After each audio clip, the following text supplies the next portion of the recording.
Hello, and welcome to episode 5 of that 60s recording podcast. Number 5. How do we get to number 5 so quickly? That's crazy. My name is Joe Montague, and I am your host. Today we're chatting to a producer, mixer, mix engineer, musician, an all-round absolutely lovely chap called Clay Blair. And you'll find out Clay runs a very cool recording studio in Hollywood. We talk more about that in the intro. Some very cool stuff was done there, and he's doing some very cool stuff there as well. I was going to say we'll get straight into it, but I always say we'll get straight in and then don't get straight in. Something I very quickly want to address before we do go straight in is the next few weeks, not next episode actually, but the next few episodes after that. And in this episode, there is a little bit of this. There is a heavy weighting towards drums, which I'm inclined to apologise for, but at the same time, that's what I know best. So I don't want to apologise for it, because if there was ever going to be any interesting listening, it would be about drums. And from my experience of chatting with musicians and writers, which I think that probably a lot of you guys are, they're nearly always interested in talking about drums. I might be wrong, in which case I do apologise, but I think you'll find the conversations over the next few episodes pretty interesting. They're not about drum nerdery, don't worry, although there is a bit of drum nerdery in this one actually. But anyway, one final thing I should mention is this was recorded over Skype at Clay's home in LA. And the signal does drop in and out a little bit. I've tidied it up so it's easy to listen to. And at one point, Clay moves into a different room, so the sound quality does change. So just please bear that in mind while you're listening. Here we go. So we are going to go straight in, and I hope you enjoy this wide-ranging conversation. And it is wide-ranging, and he is a font of knowledge. You will get so much information from this. So get your pen and papers ready. Here he is, Clay Blair. Okay, so today we're joined by Clay Blair from Boulevard Recording, and Clay is a mixer, a producer, and a musician. I've learned from introducing people that calling somebody one of those things only is bad. So you got to call them all three, because that's what everybody is. Everyone's just a musician, aren't they? We just call them entrepreneurs because we do so many different things to survive. That's it. I mean, yes, now I'm a podcaster. There we go. Exactly. So one of the cool things about the Boulevard Recording that Clay has is it's the old producer's workshop. Now, I'm going to hold my hands up and be honest. I stumbled across some videos through my sort of Beatles research of you talking about your studio and some of the recreations that you've done, which we could talk about a little bit later. But I hadn't heard of the producer's workshop before until about a year or 18 months or so ago. But it's a pretty cool place where the wall was recorded there, not just mixed there. It was all recorded there. Well, so they started the wall in England, and they worked in France as well. And they kind of got the basic tracks. And then Bob Ezrin produced the record, and they camped out at my studio for 3 months. And so they did pretty much everything but the drums. And actually, one of the songs they did drums with Jeff Porcaro called Mother.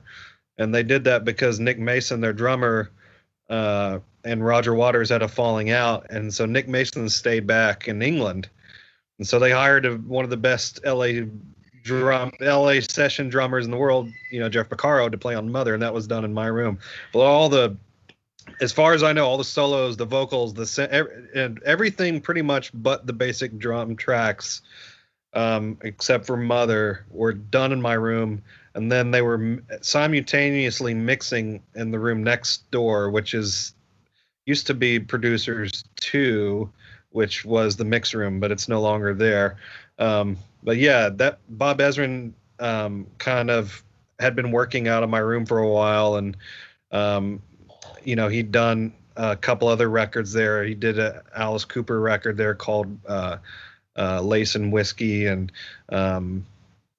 I think a Roberta Flack record as well. And they just kind of camped out there, and that was late. Producers came about in 72 or 71, and that was in 79. And the studio had been around since 67. It was called Continental before that. So it was it's been a recording studio for, over 50 years.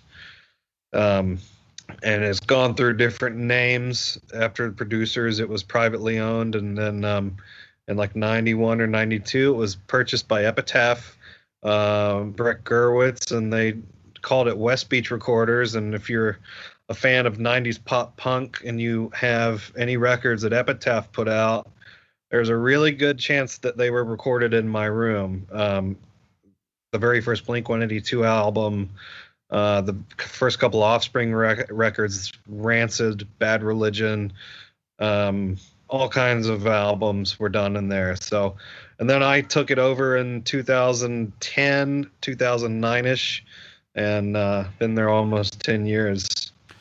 Wow. I didn't know about the Offspring albums and Blink-182 stuff. I was big into that when I was a teenager, so that's pretty cool. Yeah.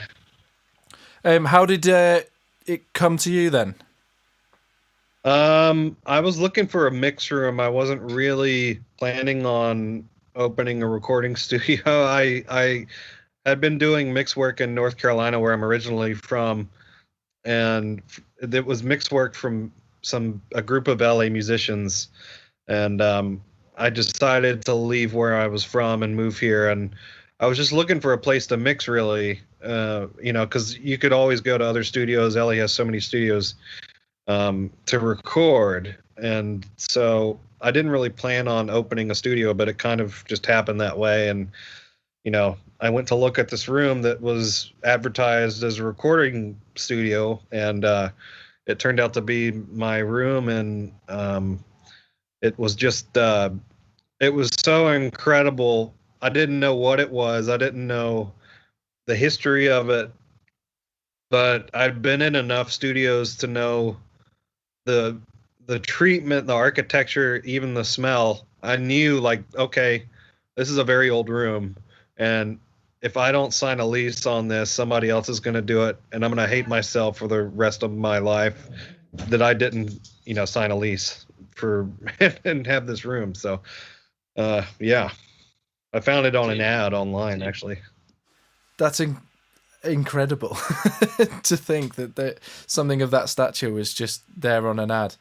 Well, it was left in very dire disrepair, and it took me about 6 months to actually get it into shape, and the whole studio had to be rewired.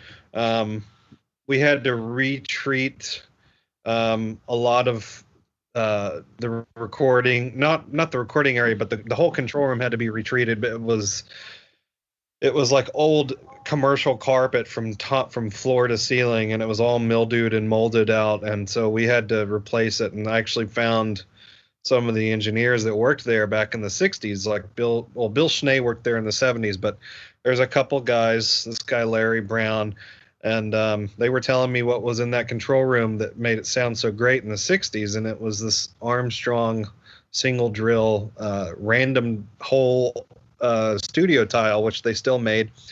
So we redid the entire control room to basically mirror what it was in the 60s, and we've stuck with it. With a little treatment here and there, but it sounds so much better than commercial carpet from floor to ceiling.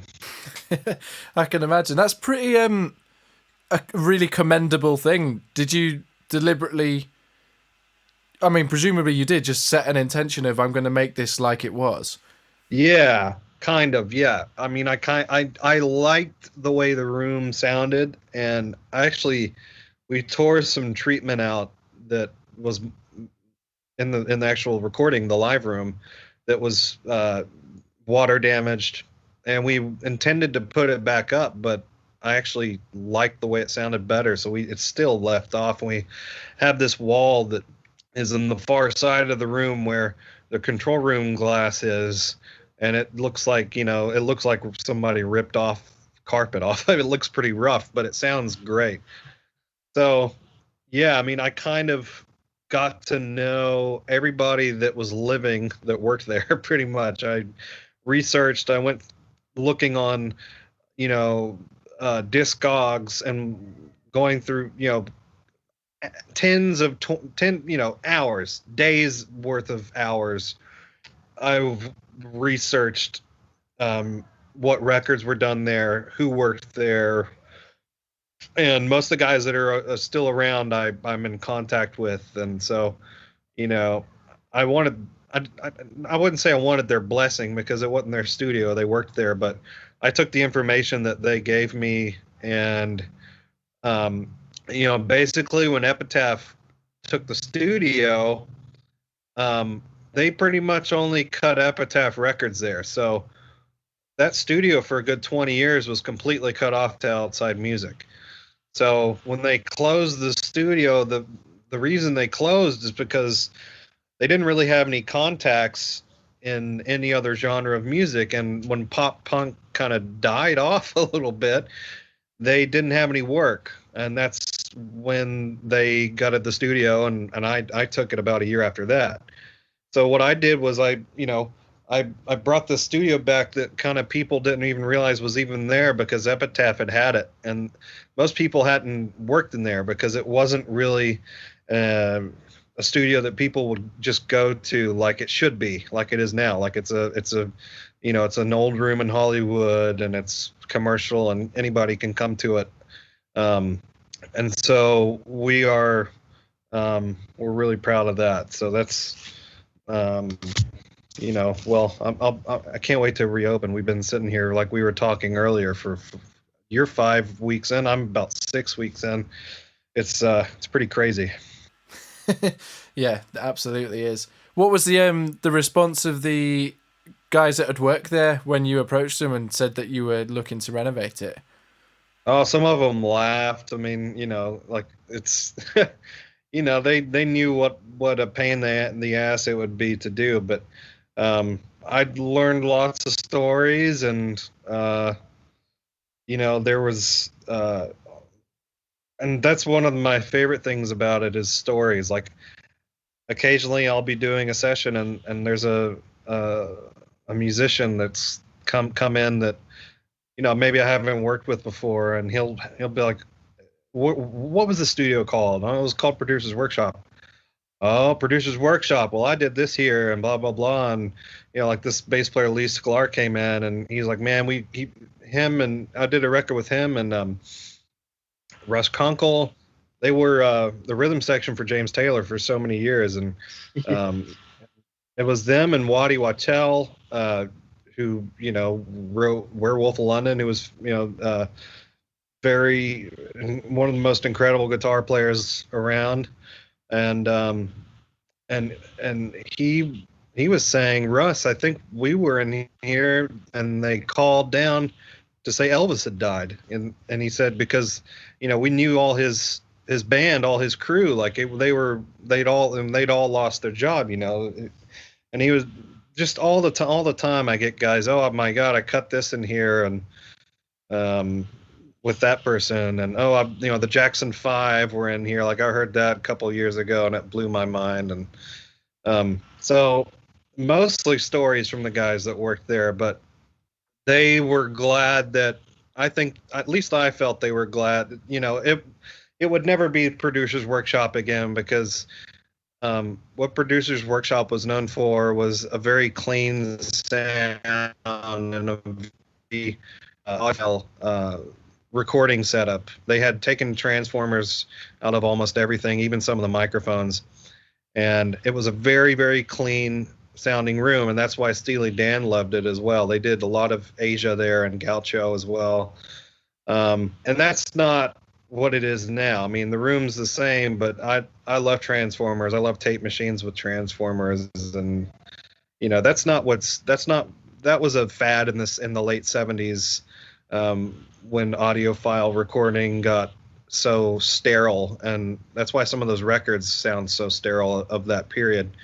But now I think the room's better than ever, in my opinion, because we've got more instruments and more gear than was ever in that room. And it's a really fun place to work. I mean, if you didn't bring it, I probably have it somewhere. Like I just, it's a producer's room. There's a lot of, it's a kind of place. We got a couple pianos. I mean, you can fly in and not have to worry about bringing much of anything and do a record.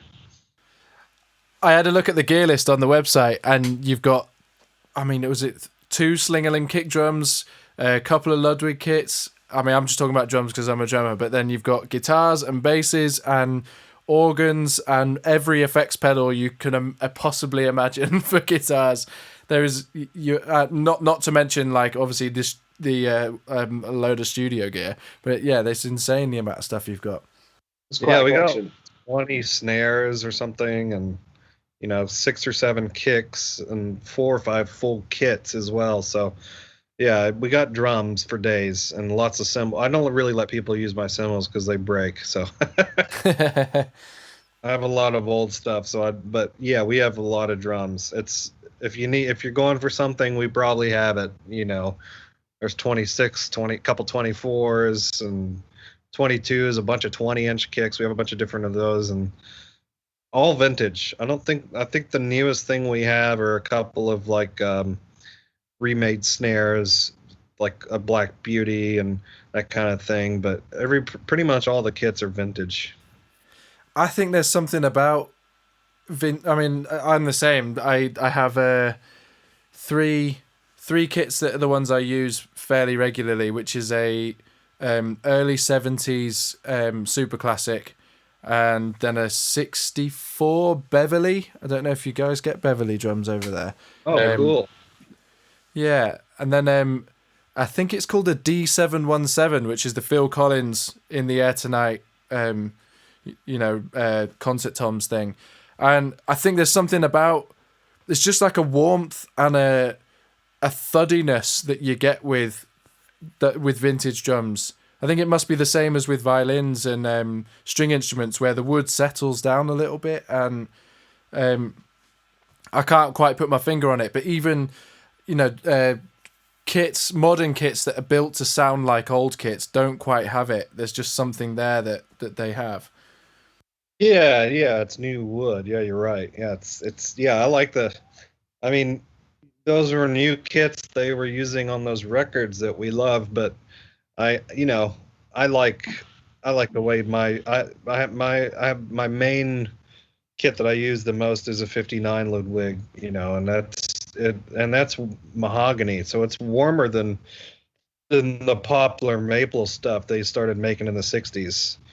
And I have like a 67 little kit, like the downbeat, and that's poplar maple, and it's punchy and it's great.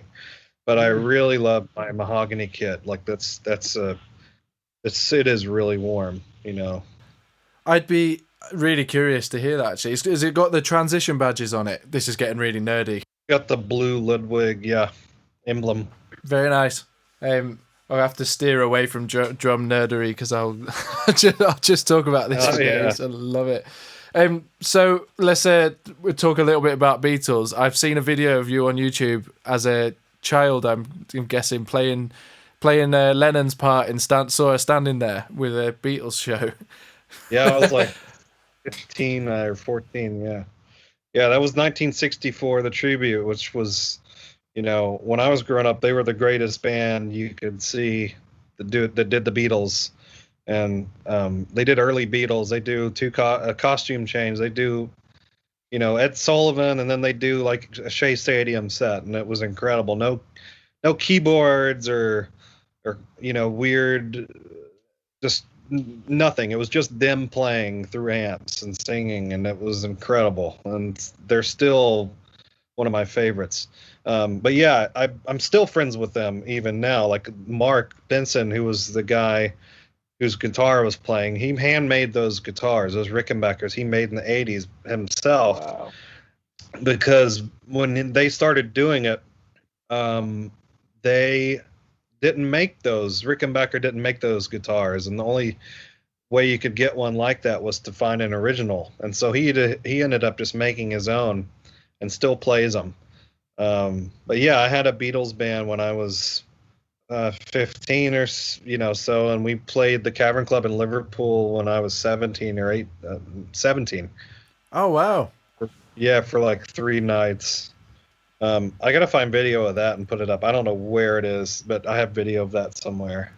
That's cool. How did that come about as a 17-year-old? How do you, presumably you must have been a dream to want to play at the Cavern Club, and then you did it 3 nights. How did that happen? Well, luckily our parents were really into what we were doing, and we were playing. I mean, we were making serious money. Like, that's kind of how I started getting recording equipment, was going through and making we'd make like 2 or 3 grand a night as high school kids, because we were playing parties for like doctors and stuff. So, Christmas parties and whatever, retirement parties, traveling around the South and really playing gigs. So, and so one of the drummer's dad was kind of managing us, and he was like, I'm just going to email the Cavern Club and send them your CD. And he did, and they booked us. So I'm like, this is a once in a lifetime chance, so we're going to do it. And so we did. And yeah, it was incredible. It's a cool place. I play there fairly regularly, and I love it. It's one of the show that I play in is we mainly do theatres, and like people sat down, and it's a proper theatre show. But when you go and play the Cavern, it's just guys and girls sat watching you, or just stood watching you. It's like a proper club, Beatle gig there. Yeah. So they have a resident band that plays Fridays and Saturday nights, called the Cavern Club Beatles. Oh yeah, so they're in the back room. So you pay like a surcharge to go in the back room, and watch that show. But then in the front room, there is they have acts on from 11 o'clock in the morning all the way through till like 2 or 3 in the morning, every day. And it's rammed from 11 o'clock every day. It's rammed. Wow. Yeah, we were in the the small, like the proper the Beatles room, and that was, it was incredible, and it was packed. And I think one of the guys in the Cavern Beatles, I mean, the lineup's probably changed from now, but I remember I think they maybe let us borrow an amp or two. They were really nice, and we got drunk with the George, I remember. Yeah, we were like 17, so we were kids in a candy store because we didn't get carded to drink alcohol. It was really fun. Yeah, I can imagine it was pretty relaxed. We were there with a friend of ours too. He was an old rock star friend of ours in North Carolina, and he was in a band called Hustler, which was from, I think Steve was from Liverpool, but they were produced by Roy Thomas Baker, and they toured with Queen. And so we played in a little town outside of my hometown, and he was doing like Elton John karaoke, like himself, like in this redneck town, like he used to be a rock star. And he kind of took a liking to our band, and kind of came on board, and we all, he ran sound for us, and he's an incredible guy. And he was one of the first people I ever met that had actually kind of made it and had recorded with legends. I mean, like Roy Thomas Baker, and toured with Queen, and so he was there as well. So we were out getting drunk with this 60-something-year-old rock star, telling us not to look at the skinheads. Like, we didn't know what we were doing, like, because it turns out Liverpool's not the safest place. Like, it's kind of a rough town. Yeah. Yeah, that's definitely right. I've lost my trail of thought now. I can't remember what I was going to. Oh, that's it. So I was going to. One of the things I love about Beatles world, I like Beatles tribute, is before I got into it, I always had it in my mind that it would just be like the coolest thing to have to learn 100 Beatles songs note for note. You know, that must be like doing, I don't know, like doing a degree in learning Beatles music. And if you were like a 17-year-old having learnt that, well, like that's an incredible education for you to have had as a musician. Yes. Yeah, I mean, the crazy thing is I taught my whole band how to play all their parts too. Wow.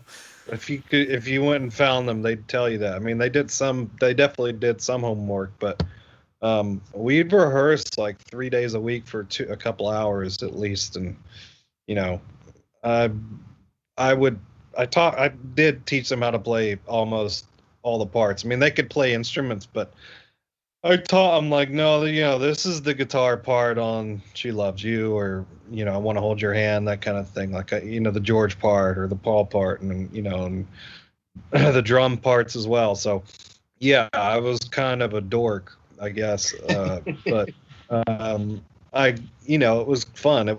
We saw the reaction that we had.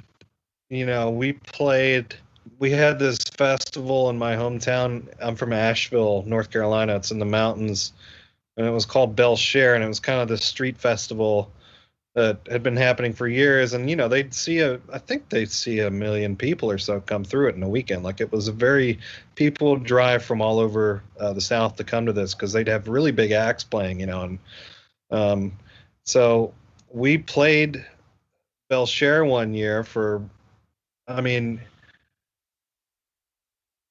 going downtown where you grow up, and you pack a couple blocks worth of people. Like, we could see the red lights, how many people were there. Thousands. And so it was pretty, that's one of the best feelings I've ever had. And that pushed me into gear of like wanting to play music. And I've always had been recording music. Ever since I was 12 or 13, like, we had like cassettes, and I would dub off cassettes and record stuff all the time. So, but yeah, I mean, and then I figured out like what it was like to tour the country with your own band that isn't playing Beatles covers, and how hard that is, and how much money you don't make doing that. So I kind of said, screw this, man. I'm not bad at recording. Like, I'm gonna get more into it and focus on that. Was your so around sort of maybe 16, 17, and you were moving towards taking recording more seriously? Was what you were recording informed by Beatles recording techniques at that time? Well, I didn't really know. I kind of knew what they were doing at that age. I mean, I had seen just pictures, but I didn't know what we know now. And there wasn't really any, there wasn't a great wealth of information then to make it happen either. So I just knew, like, well, they put a mic over the drums and a mic on the kick in the early days. That's all I really knew. And so that's how I recorded stuff. And then I didn't know the details of it, but what I learned to do is to emulate the sounds, the guitar sounds, the drum sounds.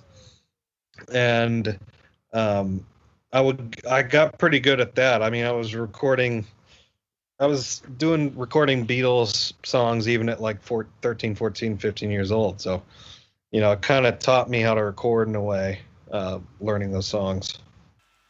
So I guess I may have mentioned this already in the intro, but you've put a couple of videos up online of recreating Beatles songs.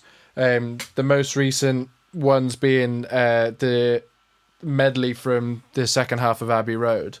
But there was a couple that you did before. So that for another a YouTube company called Produce Like a Pro. So there was one you've done, Come Together. Is there one more that you've done? Well, on my channel, I did From Me to You. We did the drums. That's right. I have watched that. And then I did bass. I think I did a Sgt. Pepper's bass. I can't remember. I think I did. But yeah, I've reproduced a bunch of them. we're gonna do a Sergeant Pepper's video later this year, which will be cool with the drums. We might do it with Warren, but it's similarly so much of the same stuff. I think I'm probably gonna do it on my channel, but we'll see. And yeah, I've kind of got a series coming out on my channel with all eras. So before this happened, I was halfway through a guitar video. I was doing the early Beatle guitar sounds, and we're going to do that for the mid period as well with like the Vox AC 100s. And we're going to do the mid period like Rubber Soul drums. And then we're going to do the Sgt. Pepper's drums. White Album is very much the same. The drums they stay the same pretty much from late Revolver until Abbey Road. They don't really differ that much, but we'll still revisit them because there's certain things on certain songs that are pretty unique drum wise, like like the drum sound on Helter Skelter is pretty unique, and so we'll probably pick songs like that have a very unique sound on those records and kind of recreate that kind of thing and see what happens. I think it's a really cool thing you're doing, just even for to have a record of that stuff. And there's not many people who have the gear that you've got and the knowledge and the love for it to want to put it together. I mean, I absolutely loved watching it, and oh, thanks. Yeah, it's just really it's a really cool thing to do, and it's a really cool thing to watch you doing. It's fun. It's kind of like my job is to make records, so we make I make albums, I record them, I mix them. That's my job, and I love it. And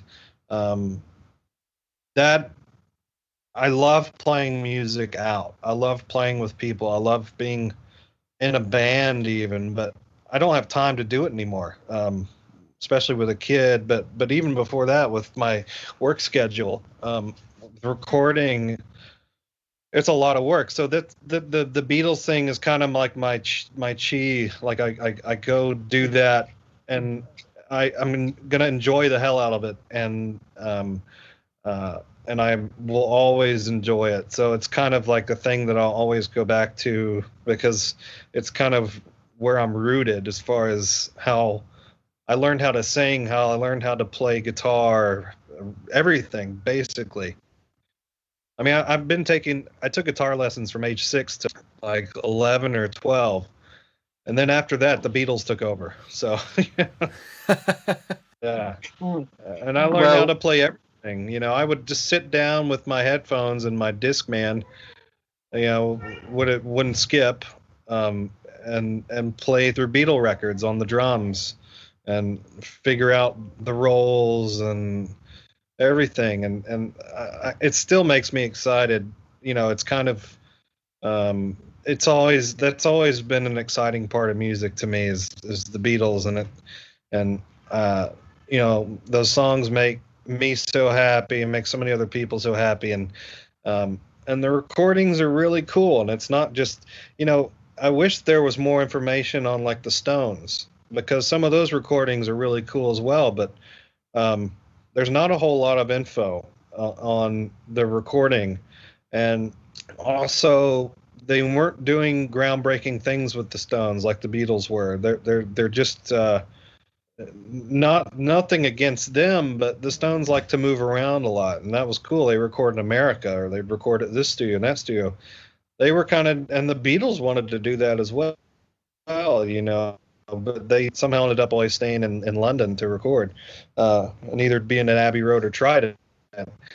But because they developed such a unique with the engineers at Abbey Road, that they were able to push the envelope, and so many things from that era, phaser and any of that stuff. So, and the drum sound, like that mid-period drum sound is something that people die for now. Like it's the Fairchild thing, and bands like Tame Impala, that that's like the number one thing I get. How do you get Tame Impala drums? Well, it's not that much different from Ringo drums, but I'm probably going to actually do that. I'm going to do a Tame Impala drum video because I've actually I've sorted that drum sound out as well, and I get calls a lot to just do it, and I do it and send it, play on record. Like, as long as it's something simple and nothing more complicated than Kevin from Tame Impala would play, I'll play on it. I get sent Tame Impala tracks as references often. They do have a great drum sound, and I was going to say, one of the cool things about Beatles stuff is you can see them progressing through their instruments as their career progresses too. And as somebody learning an instrument, you can start off playing some quite simple early songs, and then progress through their career and get into some really quite complicated, whether it was intentional or not, but complicated harmony and voicings, and drum wise, there's all sorts of stuff happening in later on, and they're quite a good band to study in terms of their musical progress. Yeah, I didn't know that And Your Bird Can Sing was 2 guitars, so I learned how to play it on 1 guitar, which is a really hard guitar when I was 16 or 17. And wow. We play it live too, so that's a pretty cool, that kind of thing. But yeah, I mean that that's the other thing. That's like I always tell people, I occasionally get out music lessons, and I'm kind of like, well, how long have you been playing guitar? You want to play lead guitar? Okay, go learn the guitar solo on Old Brown Shoe. That's a really good solo.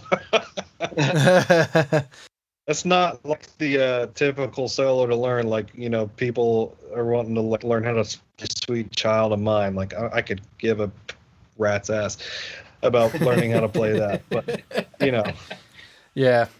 I can remember learning that when I was 14 or 15. But let's delve into a little bit of this might be too nerdery.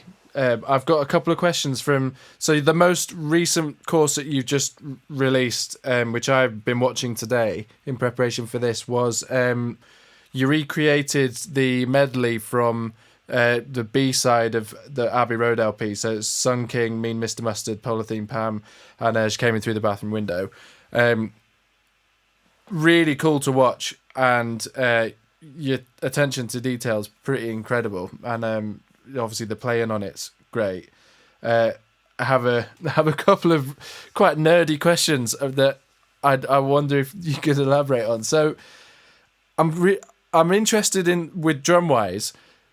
So Jeff Emerick used D19s for lots of stuff, and the toms, overheads, and then, which has seemed to me, in my mind, they are like a 57 of the day. They're just a utility mic. It's just there.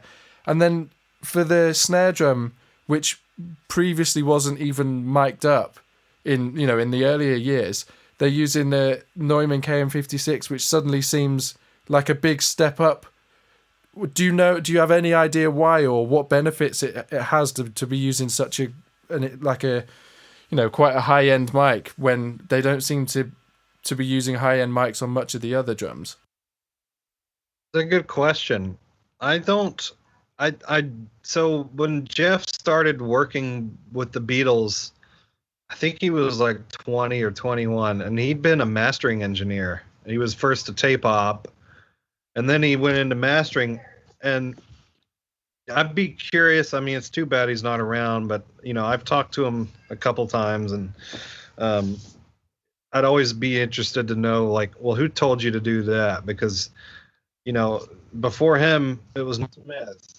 And Smith used 2 mics, and that was it. And it was the kick drum mic, the D20 and the D19. But my uneducated or educated opinion on that would be, from my experience recording in a room live with other people, they had so many great mics at Abbey Road. They had C12s, they had 67s, they had 47s, 48s. You could have gotten a pretty incredible drum sound with those mics. But I think the fact that they were all playing together in the same room they really liked the sound of the D19. They've been using it on drums since 62, or not 62, like 64. They started using the D19. And I think, who knows, maybe he did toss up some other mics and they tried something, and then the bleed was so bad from the guitar amps near the drums and all that they just said, screw it, let's just use what we've always used. And that's one reason I think that you see a lot of pictures of the tom mics under the toms, was because they were trying to get away from cymbal bleed. And as far as what's on the snare, I think also that microphone's unique, because you could put a KM54 up, but a 54 is only going to give you one pattern. The fact that you could turn the 56 into a figure 8 pattern means that you could use that pattern to cancel out stuff like hi-hat or kick drum, or you could use it to include the kick drum in the snare mic. So I honestly don't know who, suggested those mics, or if he came up with it on his own, but I'm going to say, I would guess, as having recorded a lot of people in live situations in a studio, what an issue bleed can be to a recording, that was probably where his mind was, because they were all recording together. I don't think you see any situation where the drums were a drum part was overdubbed, except like a snare overdub, but there was never Ringo playing his drums alone to some track, or them to him, and vice versa. So I think it was bleed, and they are like 57s, but they're better because they're German. Not German, Austrian, or whoever makes AKG, but they're very, for a 57 like mic, they have a very nice top end, like a condenser in a way. So I think that's why it was appealing as well, is because, yeah, it is a kind of a workhorse mic, but it has a beautiful top end that you can't really get out of any other dynamic mic that I've heard, to be honest. Yeah, I think that seems to make sense in terms of miking the toms from underneath about the bleed. I know you mentioned it on the video in the course too, and I don't know, you might know whether anybody else was close miking toms around that time, or whether they were just using overheads. I don't know. I think you go look at the Stones around that era, and I'd say no, because if they were working with Andy or Glenn Johns, it was the two mics and a kick and a snare, pretty much. You do see American miking the toms a little bit, but they wouldn't know that. But yeah, I come to think of it, I'd have to look into that. But I don't know a lot of. I mean, okay, let's talk about the Who. I guarantee you, they were miking some toms, because I mean, Jesus Christ, Tommy. I mean, that had to have had some mics on the tom. But yeah, I would say that they were kind of. I would say for starting that in '66, that was definitely a move forward. Yeah, you're right. I that's a really good point. I think if you were to go from not having ever mic'd up toms before, there was no precedent before that, so it seems quite obvious to mic it from underneath, because that's where it's called the resonant head. That's where the sound resonates from, and we're always trying to mic stuff up at the point where the sound comes out, and it does seem, if you didn't know, that seems like quite an obvious thing to do. But now, every recording I've ever done since I ever started doing it, you record the toms from over the top, and because that's just the way everyone does it. And it does seem quite obvious now. Well, you do get the attack from miking the top of a tom, and that's nice. Yeah, I don't know whether they'll have even trialed it going from over the top. Another thing that's really interesting, and from the episode that people will have heard already on this podcast with Ken Scott, talking about the EQ boosting, I don't know whether the EQ boosting was the EQs on those desks was less powerful, but Ken mentioned that John Lennon used to come into the studio and it was just like a standard thing that he'd be like, right, EQ up full, please. And it just happened every session that he just said it as a, of course we need to have the EQ up full. And that seems, I think if you did that with modern plugins, for instance, that it would just sound terrible. But maybe they were more subtle on the desks at, on the desks at Abbey Road. I think they were not. I would say that technology. So those EQs were passive EQs. So they were completely passive. If you took them out of the desk, there was no power. There were no way to plug them in. So the only way they worked was when you put them into the desk, you lost about 20 dB of gain, and so you had to have an amp after them to make up the gain. So that's part of the design. There's a lot to be said about that, and there are some mastering guys, like there's very famous, some of the most famous in the world mastering guys that still use passive EQs because it is so musical and untouched. So yeah, you're probably right that even if it says you're boosting 10 dB, you probably are, but you're probably boosting it in a different way or a different shape than you might if it were a more modern EQ. With modern EQs, the sky's the limit. Like there's no end to possibilities, and I think what they were also experiencing was they were listening to a lot of records coming from America and even from their peers in England as well, and they're hearing things and comparing what they did. At the end of the day, they take home an acetate and listen to it, and then they go put on a Motown record or a Stevie Wonder record, and they're saying, well, God, the vocal or the low end is so incredible. And I think being around those desks, I figured out, like, if they want it to sound better, I think the EQ on those desks kind of work like a guitar amp. Like, if you turn the EQs both up on the guitar amp, it doesn't necessarily sound worse. It just kind of makes it louder. So I think there's something to that, That's quite an interesting comparison, the guitar amp comparison. I hadn't thought of it like that, but that seems fair. Another thing that gets overlooked, I think, that you mention in the course is I think it might not even be the course, it might be in one of the videos that you made, is the drum sound being influenced by the vocal mic that was just set up in the room. And there's so much air there, and that's not something that we get. It seems, trying to get my words in the right order, it seems like such a huge factor that we just need to talk about more, that the drum sound will have been going into that vocal mic, and of course it's going to sound the way it sounds because of that. And it's not just two mics really, is it?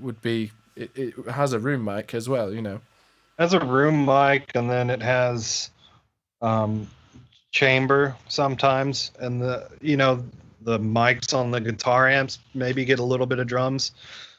But yeah, the whole thing where you pan the drums off with two mics and they're bounced down to one channel, and then you got two guys singing on another mic that's going through the console and has a limiter on it. And so when they're not singing on that mic, the sound opens up and it breathes, and you can hear the drums, especially on the early stuff, a lot. Like you can hear like I think it's Well, I Want to Be Your Man is a special case because Ringo was singing that live. But there's a couple, like even though I Want to Hold Your Hand, like if you listen to that, when the vocals come in, you hear that room sound of the drums basically cut in half because the vocal takes over the limiter and it takes over the majority of that channel.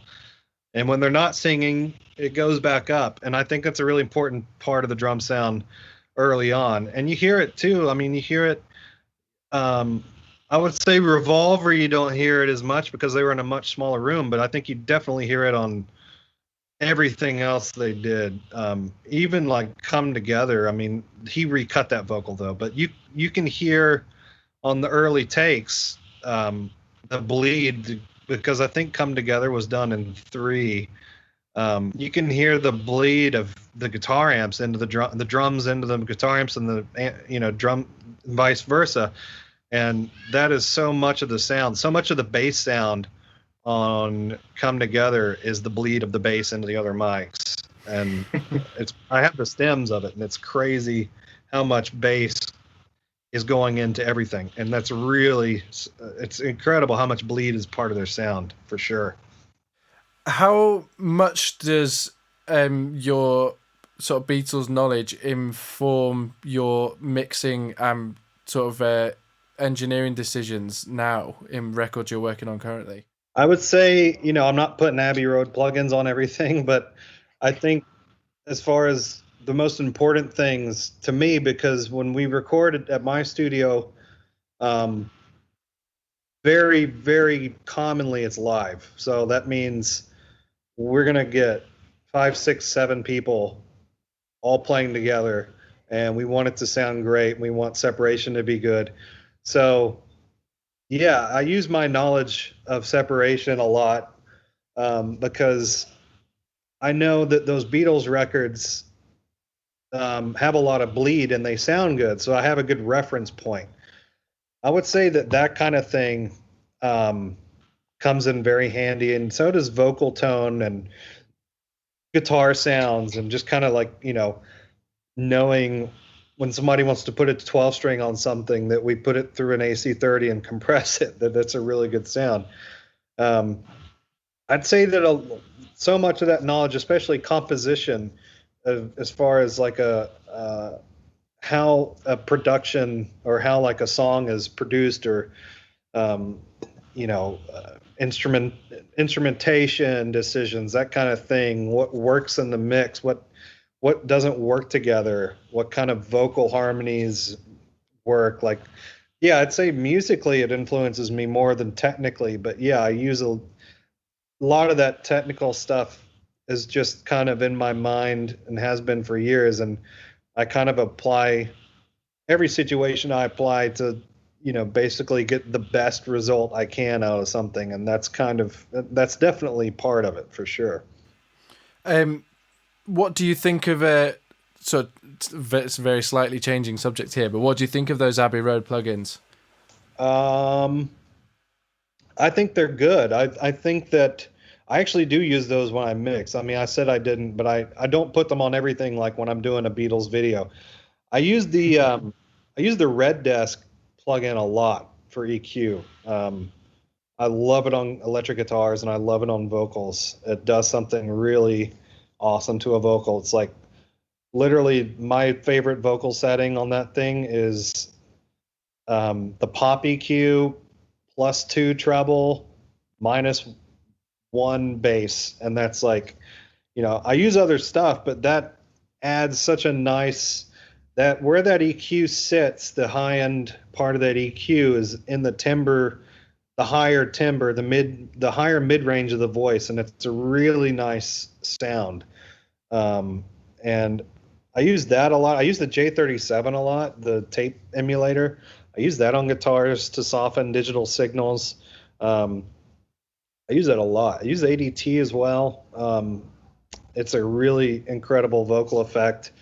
And the TG as well. I use the TG stuff. I do use them, yeah. I mean, I was just mixing something last night, and I'd say half my tracks had an Abbey Road related plugin on them. Yes, I love them. I think they're really musical, and they're great people. Like, I have a pretty good relationship with the Waves guys, and they're always trying to put something out there for people that really force them to create. Like, they just released these really great distortion and overdrive plugins that went way out of the box. They basically took the idea for a couple popular distortion pedals, and then they integrated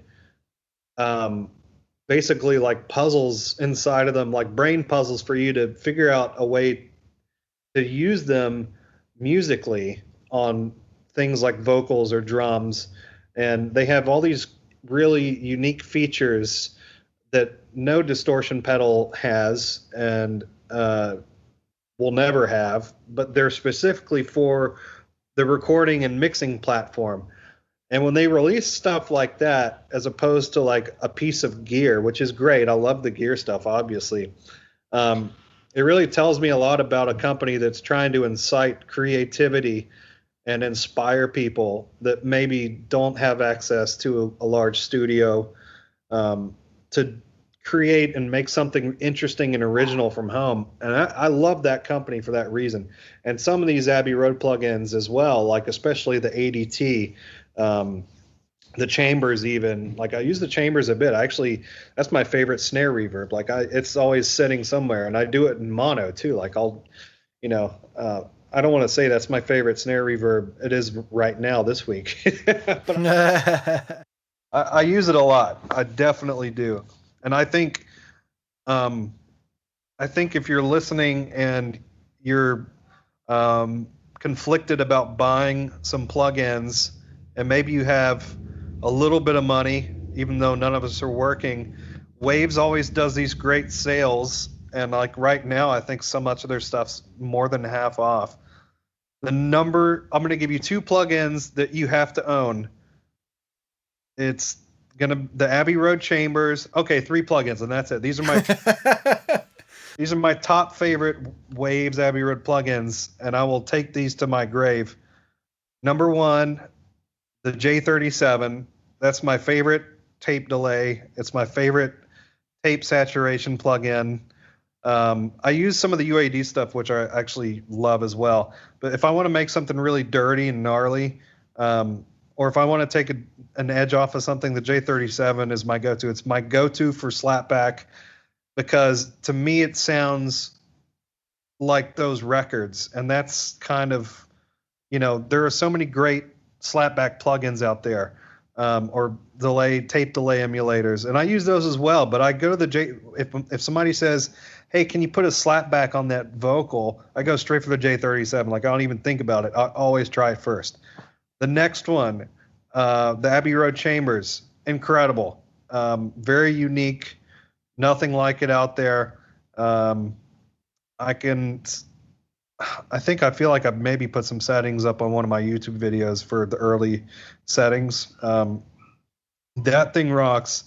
And then last but not least, my third favorite would be the ADT because you can use it for so many things. I've done it on vocals, done it on guitar. I've put it on pianos and stereo and done flange. I've taken entire sections of songs and done a slow, sludgy flange, like, Led Zeppelin style through the ADT plugin. It has so many options, and those would be my top 3 favorite. Not that you asked, but there you go. I love that stuff. I know on the on one of the videos where you put Abbey Road Chambers on I think it was on the drum bus maybe, or just on, I can't remember what it was on, but as soon as it went on there, it was just like, that's it. That sounds incredible. It just, you can tell. I think it's some reverbs just sound awful, and then you can suddenly whatever it was there just sounded amazing. And I don't own that yet, but there's something. Probably that snare overdub on Bathroom Window, that whap. That was probably because that was. I think it was. Yeah, I think it was. You're right. Because we couldn't figure out what it was. We thought it was a woodblock, but it turns out that it was a snare EQ'd through the return of that thing. And I think the cool thing that they did, and this is why I love Waves, was instead of just putting the chamber on there, they put the whole chain. They put the EQ that they used. They put the seed, which is the tape delay, the pre-delay that they used. They put the filters, everything. So it's the whole package. I love that plugin. You got to buy it, especially because I think it's on sale. It's just such a great plug. Everything's always on sale at Waves. It's the greatest company ever for sales. Okay, so I mean, I could literally talk to you forever, but if I've got a few like small questions that one's not a question for everybody, but a couple of them are like easy questions. So if I know you've just given you the top three these plugins that you think everyone should own, but if you were to give one piece of advice for people trying to make 60s sounding music at home, what do you think what would it be? I would say watch my videos with a grain of well, I would say take it with a grain of salt because not everyone is in my position. I'm really lucky to have this room and to have those mics and that gear. But I could make a 60s sounding recording in a garage with a couple of 57s, like no problem. I would say the reason that is because I would use my ears before my eyes. I would definitely listen to what you want and get it however you can. You know, if it's mic placement on your amp, if it's on your drums, even if it's using that one overhead mic and moving it down a foot or moving it back a foot, or messing with your amplifier or trying a different kind of guitar string, like so many of those details that you have to use your ears for. I think that's the most important part of getting those sounds. And I've been doing that since I was a kid, and I'd had crappy gear. I had like a 90s starter Ludwig kit, and I don't even think I had like a couple of Radio Shack mics, and I still managed to get pretty good sounding Beatles recordings at that age. Maybe I'll dig one up and send it to you, and you can play some of it on your podcast, me at 15. Yes. Just to let you hear that even at 15 with crappy mics, like I had no condenser mics. I had none. They were all dynamic mics.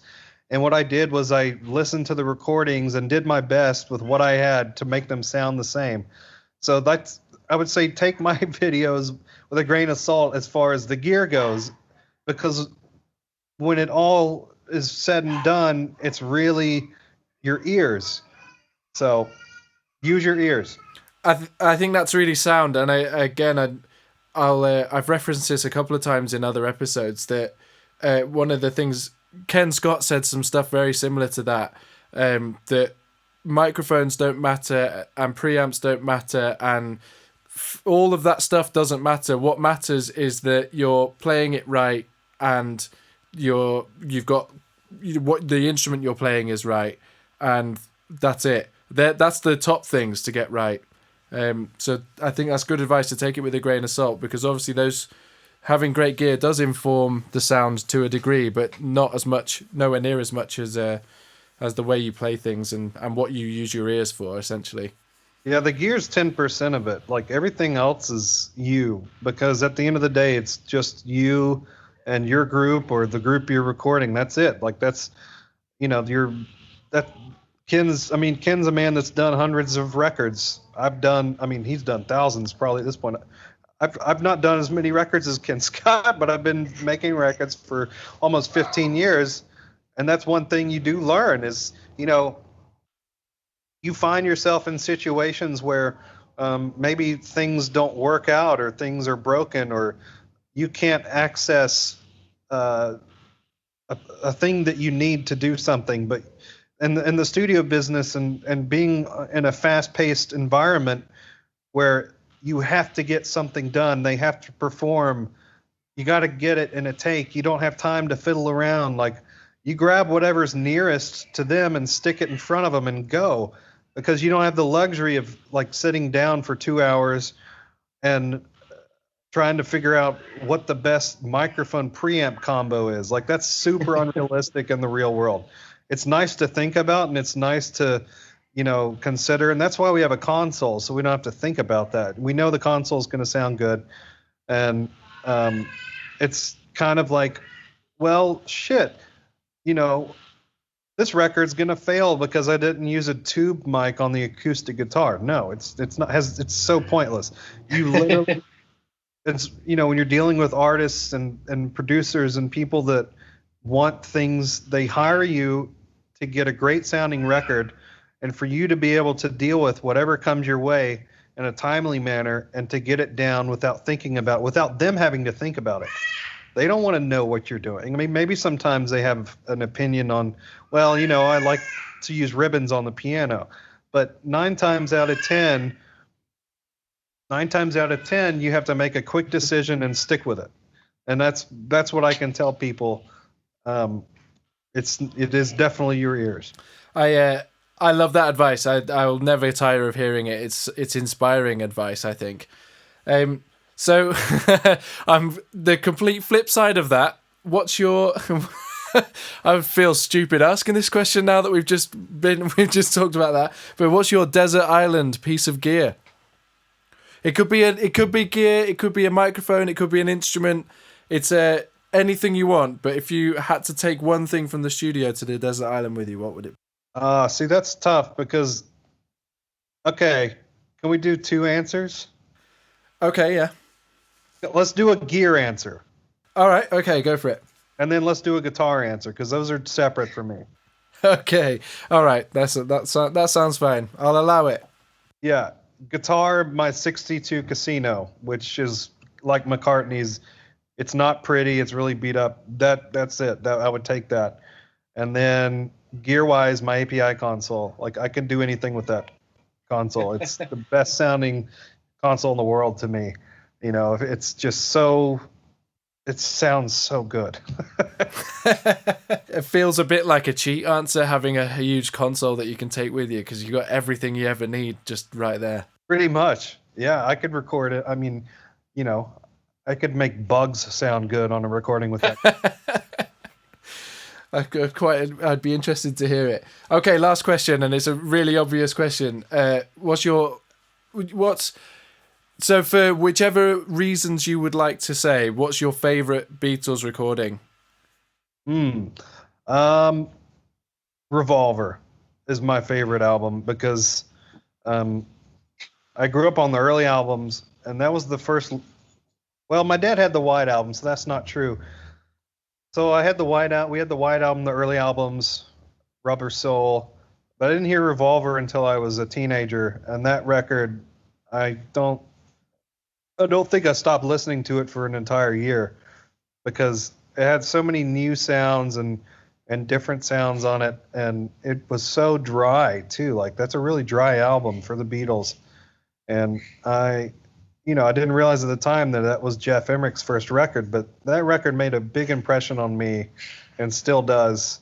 And maybe we'll do like an And Your Bird Can Sing video. I'm trying to get my friend Brendan to agree to do Rain with me because the drum part is so epic, and so is the guitar part as well. So we might look into that and do that and do it on tape, where they actually recorded it in the key of A and then slowed it down between A and G sharp, I think. But yeah, Revolver. And Rain is not on Revolver, but it was recorded right before it in the same era. That's a great answer. Well, if Brendan doesn't want to come and play drums on it, I'll fly out and come and do it for you. All right, that sounds good. Thank you so much for speaking to me. It's been I genuinely feel like I could just chew your ear off for hours. So I'll let you get back to your family, and it's been lovely to chat. Oh, you too, man. It was a joy talking to you. So there we have it, Clay Blair.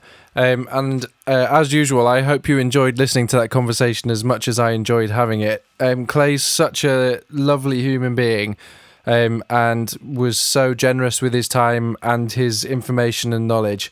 And at times was a bit more practical that conversation than some other previous conversations have been in terms of the advice. So I hope you found that interesting. If you're interested in checking out some of the covers that Clay does, the re-recordings, you can look at Boulevard Recording's YouTube channel. I'll link it in the show notes for this, but if you just search Boulevard Recording YouTube on Google, it comes up as the first result. So there we go. Next week, we are chatting to Joe Kane, who is the person that I routinely thank and will thank again. So thanks, Joe, for helping me make the intro and outro music for this podcast. Joe is a prolific songwriter, and I've been working with him for a few years now, playing drums for him. And he's such a wonderful spirit. And his approach to creativity and making music is fascinating and inspiring. And Joe manages to get a really quintessential 60s sound out of a lot of the songs that he works on, not just 60s, 70s as well. And doesn't use expensive gear. He's got some really good tips on inexpensive gear that gets a great sound. If you want to listen to any of his stuff beforehand, you can find Joe's stuff at Joe Kane, well, that's Kane, Radiophonic Tuck Shop, it's called. He's got some stuff on Spotify. Yeah, so that's coming in a fortnight's time. As usual, if you'd like to get into contact with me, my email address is joe@allyouneedisdrums.com, or you can go to the website allyouneedisdrums.com. For those of you that are interested in the isolated drum stems that I recreate every fortnight, I've now have an archive up on allyouneedisdrums.com of all the past ones I've done, and I've got plenty more coming, so look out for those. Before I finish, I just want to say a big thank you to David Henshaw, who provides the beautiful artwork to this podcast every fortnight, and I will see you in a fortnight's time. Thanks for listening, and goodbye.